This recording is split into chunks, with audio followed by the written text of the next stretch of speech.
Arquivo Gaúcha. A memória viva do rádio. A pessoa com quem nós vamos conversar no Gaúcha Fim de Semana a partir de agora dispensa maiores comentários, porque a partir do momento que ele disser o seu nome, como a gente sempre faz aqui, né? Quem diz o seu nome completo, onde nasceu, onde viveu a sua infância. Eu disse que dispensa maiores comentários porque ele está na cidade com O Céu Tem Que Esperar, no Teatro São Pedro, desde a última quinta-feira. E é com grande prazer que a gente recebe este grande astro do nosso teatro, né? Porque ele, nos seus... Quantos anos ele está? Será que ele pode dizer? Tudo isso ele vai dizer pra gente. É um grande prazer tê-lo aqui. Seu nome completo, como é que é? Paulo Autran. Paulo Autran. Que bom que você está em mais uma peça em Porto Alegre, você que seguidamente está por aqui. Para mim é um prazer sempre estar aqui em Porto Alegre. É um prazer estar conversando com você também. Você é natural de onde? Dia, mês? Dá para dizer o ano do nascimento ainda? Lógico que dá. Eu nasci no Rio de Janeiro, no dia 7 de setembro de 1922. Quer dizer, no dia do centenário da independência. Uhum. E meu pai queria por força que só se falava no centenário, no centenário, no centenário, em Dom Pedro, centenário. Então meu pai queria que eu me chamasse Pedro Centenário. E minha mãe teve o bom gosto de não deixar. Então botou o nome do pai dela, que era Paulo, e Paulo Autran, que é o meu nome. E a pronúncia do seu nome é Autran mesmo? Que sobrenome é esse? É francês? O que Autran a origem é francesa. Os primeiros Autran desembarcaram na Bahia no fim do século XVIII. Mas eu acho que nós estamos no Brasil e a gente não tem nada que falar as palavras estrangeiras com a pronúncia correta. Você chega em Paris, você chega em qualquer grande cidade do mundo civilizado, em Nova York, ninguém vai dizer teu nome como ele é em português, não é? Eles transformam o nome como eles leem na língua deles. Quer dizer, se você está em Paris e se chama Oliveira, eles vão dizer Monsieur Oliveira. Ninguém vai dizer Oliveira. Por que no Brasil a gente tem mania de querer pronunciar corretamente os nomes estrangeiros? É uma falta de convicção, de segurança que o brasileiro tem nesse sentido.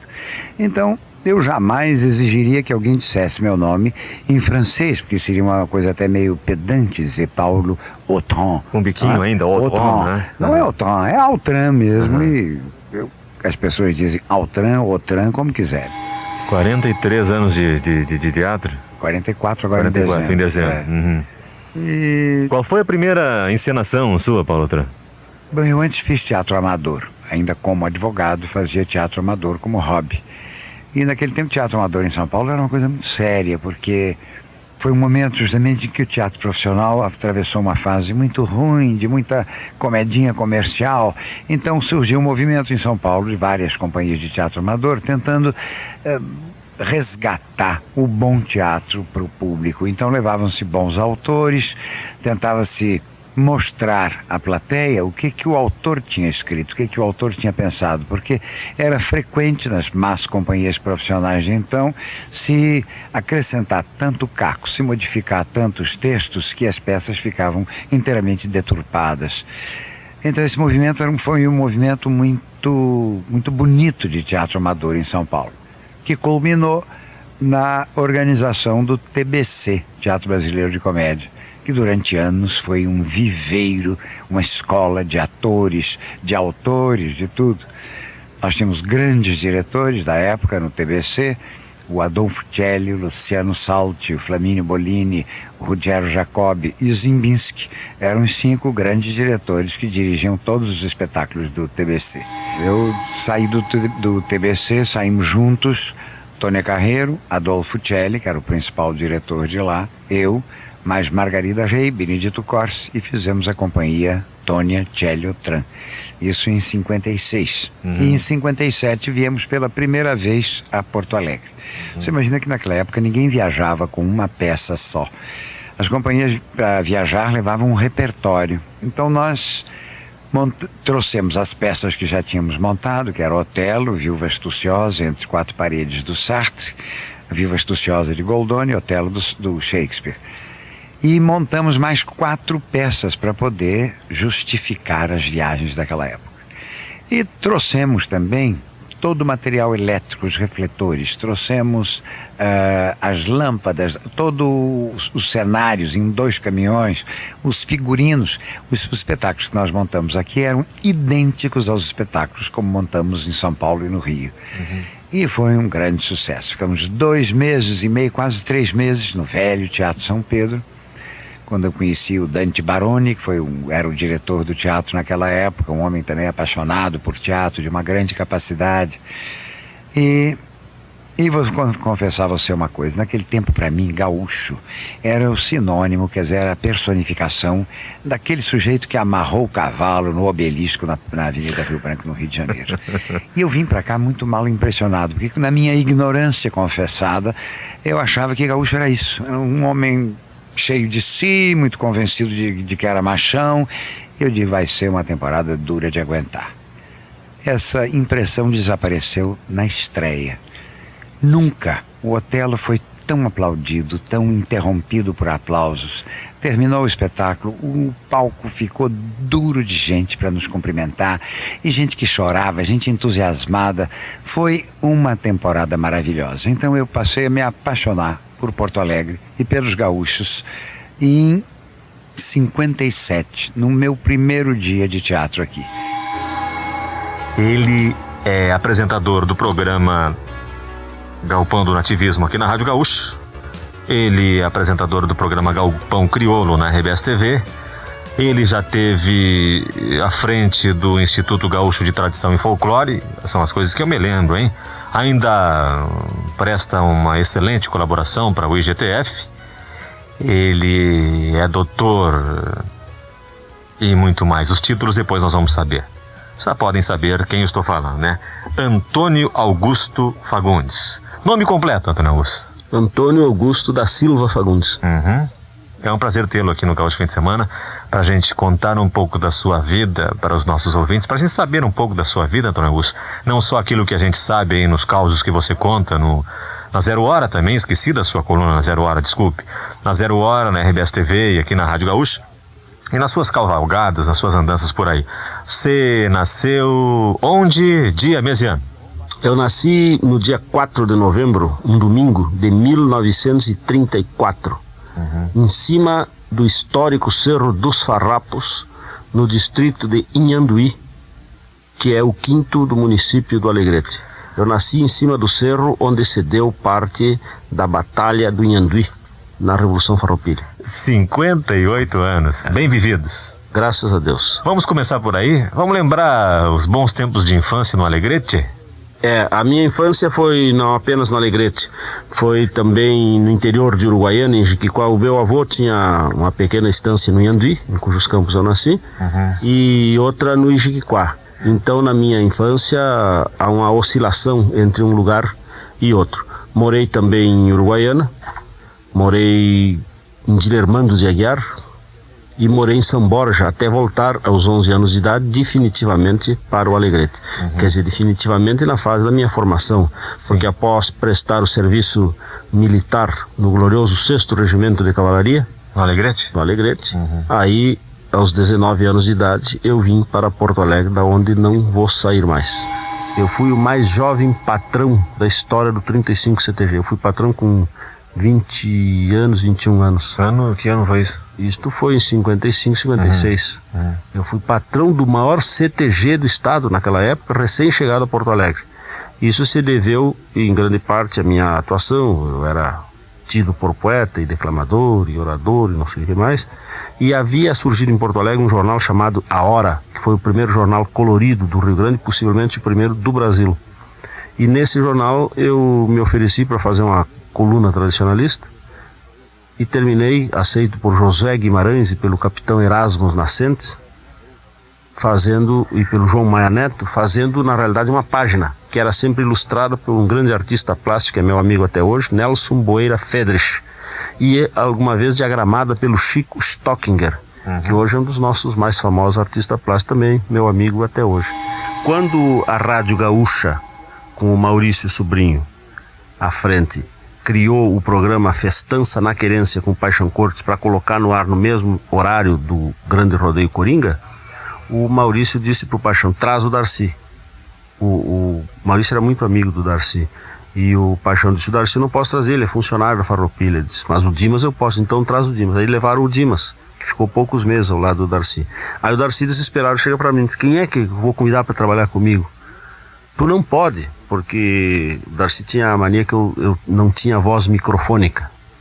Tu não pode porque tu não tem voz microfônica. E mesmo tu faria a mesma coisa que eu faço, tu não canta nem toca nada. Quem disse isso? Darcy, meu irmão. Mas eu preciso de alguém que cante, que toque violão. Eu digo Luiz Menezes, meu compadre magro. Então marquei um almoço na Pensão Saraiva, onde eu morava, e apresentei nesse almoço o Luiz ao Darcy. E eles se apaixonaram à primeira vista.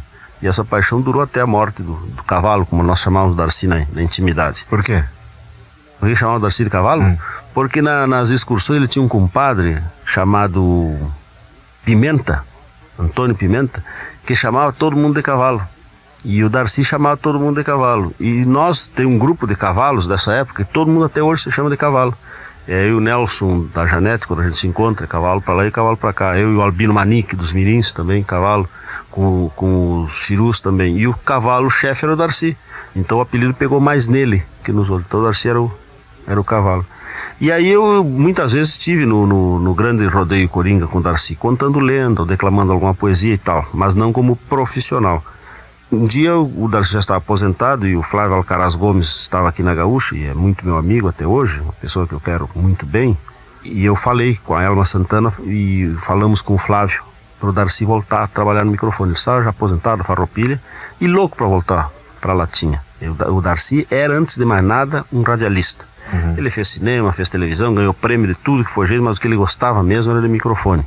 E eu falei com o Flávio, a Elma Santana também, e o Flávio disse: não, vamos fazer o programa com o Darcy. O Darcy criou então o Galpão do Nativismo. Quando o Darcy adoeceu, ele me recomendou, disse: olha, fala para o Flávio para pegar o microfone enquanto eu estiver afastado, o Júlio César, meu irmão, esse outro que hoje é juiz militar, e que era juiz militar em Porto Alegre nessa época. E esse sim tem voz microfônica. Aí eu vim falar com o Flávio. E o Flávio disse: não, mas não é mais possível. Por que não? Diz: eu já tenho quem vai fazer o programa. Eu disse: quem vai fazer, Flavinho? Diz: tu.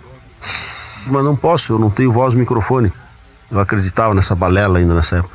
Disse: aí toma banho tu e a tua voz microfônica, disse o Flávio. Bom, a entrevista se deu graças ao homem que o lançou na vida artística, o saudoso Júlio Rosenberg, que na época apresentava um programa aqui na Rádio Farroupilha. Já tinha passado pela Rádio Gaúcha, mas estava na Rádio Farroupilha. Como o Roberto Carlos era amicíssimo dele, o Júlio Rosenberg fez uma ponte com o Roberto Carlos, e o Roberto Carlos aceitou na hora fazer um bate-papo com a gente. Eu apresentei parte do programa daqui do estúdio na tarde do sábado e fui lá para o Gigantinho, onde aconteceria o show do Roberto Carlos. O Roberto Carlos, um determinado horário da tarde, iria passar o som. O Júlio Rosenberg falou com ele e me fez assim, deu sinal de positivo. Ele vai dar uma entrevista. Bem, gente, agora neste Gaúcha Fim de Semana Especial, é com muita emoção e alegria que a gente vai bater um papo com o Roberto Carlos. Desde já agradecendo ao Miguel DJ, o divulgador da Sony Music, aqui no Rio de Porto Alegre, no Rio Grande do Sul.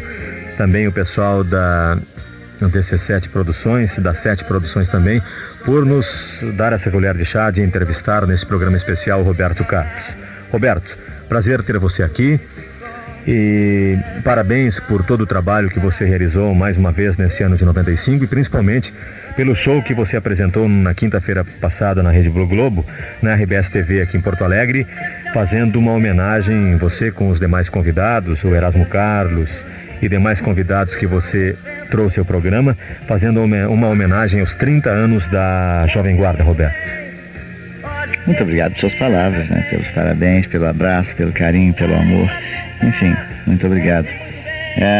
Fico contente de ouvir, de ter de você essa demonstração de amor. Obrigado. E quero dizer que realmente recebi muitas homenagens, muitas demonstrações de muito amor. Fiquei realmente muito contente e muito agradecido a Deus por tudo isso mais uma vez. Mas, Roberto Carlos, a cada trabalho seu você destaca uma profissão. Você demonstra a sua gratidão e o seu afeto por essas pessoas que trabalham no nosso dia a dia, tão anonimamente. E no disco passado, o escolhido foi o Taxista. Como é que você capta isso junto com o Erasmo, Roberto? Quando eu fiz o Caminhoneiro, logo em seguida eu fiquei com vontade de fazer uma música para os taxistas, né? Depois acabei fazendo Velho Caminhoneiro, né? Antes de fazer o Taxista, né? Mas sempre com vontade. O ano retrasado pensei em gravar inclusive uma versão de uma música que fala do taxista, uma música venezuelana. Mas não era exatamente aquilo que eu gostaria de falar do taxista. Eu gostaria de falar realmente do taxista da forma que falei nessa música, né? Que falamos, né? Quando eu falei em música, é Erasmo e eu, né? Que falamos nessa música, né? Essa música tem me dado muita alegria, porque quando terminamos a música, né? Eu vi uma reportagem feita acho que na revista Veja, se não me engano. Na revista Veja, de alguém que viveu como taxista, de um repórter que viveu como taxista, e ele fala na reportagem de coisas que eu tinha dito na música, que nós tínhamos dito na música. E eu falei, caramba, então acho que a gente fez direitinho, entende? Falei, puxa, né? Porque é engraçado, a gente não fez assim muita pesquisa. Erasmo conhece, tem um amigo que é taxista e que deu algumas dicas para ele de algumas coisas, mas a parte, vamos dizer, humana mesmo do taxista ali, eu acho que foi uma análise nossa, foi uma observação nossa do taxista, do ponto de vista do trabalho dele, enfim, da vida que ele leva. Mas, Roberto, você já fez algumas músicas com essa história de estar dirigindo. Para quem dirige, é uma coisa que te fascina, essa história de direção, não? Me fascina, é uma coisa que eu gosto de fazer. Dirigir eu acho uma coisa maravilhosa. E quando dirijo, as pessoas dizem, você quase não fala quando dirige. Eu falei, porque eu presto atenção, entendeu? Eu gosto tanto de dirigir que aquilo para mim já é uma coisa que sabe, que eu gosto de fazer com uma super atenção mesmo. Roberto, faltando menos de 5 anos para o ano 2000, o mundo anda tão violento, as pessoas tão confusas. Neste encerramento do nosso bate-papo, o qual eu tive muito prazer de fazer com você, nessa tarde de sábado, eu queria que você deixasse uma mensagem para as pessoas. Qual a mensagem que você gostaria que ficasse gravada no coração de todas as pessoas que lhe escutaram e lhe escutam nesta tarde de sábado aqui no Gaúcha Fim de Semana? É importante que a gente olhe muito dentro da gente e veja realmente se a gente está fazendo as coisas direitinho, né? Se a gente está amando realmente o nosso próximo como a nós mesmos, né? Se a gente está fazendo bem as pessoas, se a gente não está fazendo, em primeiro lugar, se a gente não está fazendo mal para os outros, né? Que eu acho isso importantíssimo. E em seguida, se a gente está fazendo bem, que é melhor ainda, né? Entende? Enfim, que a gente olhe para dentro, faça uma análise realmente da conduta da gente diante dos ensinamentos de Deus e orar 5 minutinhos. E nesses 5 minutinhos, aproveitar e fazer essa análise interior, né? Como é que a gente está, né? Você já fez loucuras ao estar apaixonado, Roberto? Essas loucuras que você fala em algumas letras das suas músicas? Não sei se eu fiz muitas loucuras, mas eu fiz tudo o que uma pessoa, um homem apaixonado faz. Não tenho assim essa preocupação de controlar o meu sentimento, não. Nome completo: Maria Cláudia Mota Raia. Cláudia Raia. Prazer tê-la aqui no Gaúcho Fim de Semana, pra gente conversar um pouquinho, saber um pouquinho da sua vida. Em primeiro lugar, muito obrigada pela essa apresentação maravilhosa. Em segundo lugar, obrigada pela sua voz, que é uma linda voz. Obrigado. Deus me deu esse dom. E desde criança eu a uso para brincar de rádio. E desde 1970, em Santa Maria, eu a uso profissionalmente. Desde que a minha voz passou de garnizé, né? A voz de garnizé de homem quando tá trocando a voz de galo rouco, né? Viu com aquela voz assim? Pra voz de adolescente, de adulto, me diziam a mesma coisa. Tu tens que trabalhar em rádio, tens que trabalhar em rádio. Produção e edição, Rafael Lindemann. Participação especial, Domingos Martins. Digitalização, Rogério Barbosa. Arquivo, Vicente Nolasco. Supervisão, Luciano Costa. Coordenação, Daniel Escola. Gerência de jornalismo, Ciro Silveira Martins Filho.